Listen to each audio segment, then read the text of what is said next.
একটি ভাইয়ার দেওয়া গল্প। গল্পটি না পড়লে বুঝতাম না যে ভালোবাসার শেষটা এতটা কষ্টের হয়। চলুন গল্পটি পড়া যাক। একজন 19 বছরের মেয়ে তার প্রেমিকের কাছে গিয়ে বলে, তুমি আমার 20তম জন্মদিনে আমাকে কি উপহার দিবে? ছেলেটি মুচকি হেসে, এখনও তো অনেক সময় আছে, আর সময় হলে তুমি তোমার জন্মদিনের উপহার পেয়ে যাবে। বেশ কিছুদিন যাবার পরে একদিন হঠাৎ করে মেয়েটি অজ্ঞান হয়ে যায়। বাসার সবাই অস্থির হয়ে যায়। কিছুই বুঝে উঠতে পারছিল না কেউ, কি হয়েছে মেয়েটির। তারপরে সবাই মিলে তাকে হাসপাতালে নিয়ে যায়।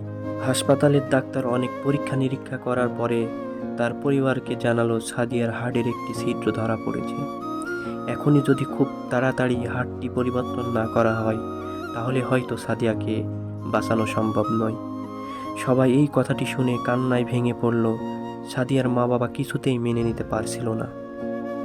সাদিয়ার প্রেমিক সাকিব তার বিষয়ে ডাক্তারের কাছ থেকে সব শুনে বলল, এ কিছুতেই হতে দিবে না সে।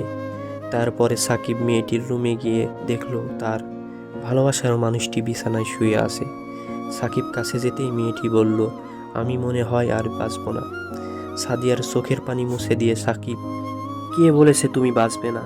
তুমি খুব শীঘ্রই ভালো হয়ে যাবা। মেয়েটি বলল, তুমি কি করে জানলে? ডাক্তার তো বলেছে আমার হাড়ে ছিদ্র ধরা পড়েছে আর আমাকে বাঁচানো সম্ভব না। ধুর পাগলি, তোমার কিছু হবে না, দেখো তুমি ভালো হয়ে যাবে। এভাবে বেশ কিছুদিন যাবার পরে সাদিয়া সম্পূর্ণ সুস্থ হয়ে যায় এবং বাসায় ফিরে যায়। বাসায় ফিরে এসে সাকিবকে খুঁজতে থাকে।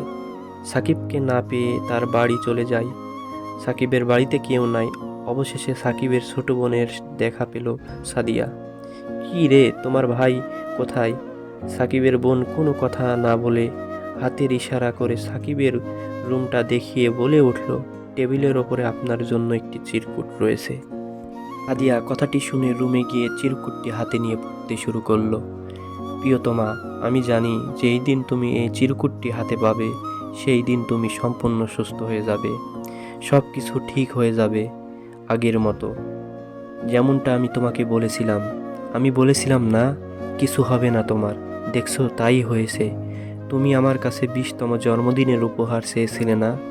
অনেক ভেবেছি, কিন্তু তোমাকে কি উপহার দেব ভেবে পাচ্ছিলাম না। তোমার অসুস্থতার কথা যখন ডাক্তারের কাছ থেকে শুনলাম, যখন বলল একটি হার্ট খুঁজতাছিল, তখন মনে হলো তোমার জন্য এর চেয়ে ভালো কোনো উপহার হয় না। আমার হার্টটাই ছিল তোমার জন্য শ্রেষ্ঠ উপহার, যা আমি তোমাকে দিয়ে গেলাম। মন খারাপ করো না পাগলি, আমি আকাশের ওই উপর থেকে সব সময় তোমাকে দেখব। সাদিয়া চিরকুটটি পড়ার পরে চিৎকার দিয়ে কাঁদতে শুরু করলো এবং বলল, আমি এমন উপহার তোমার কাছ থেকে চাইনি যেটা আমার থেকে তোমাকে এত দূর করে নিয়ে যাবে।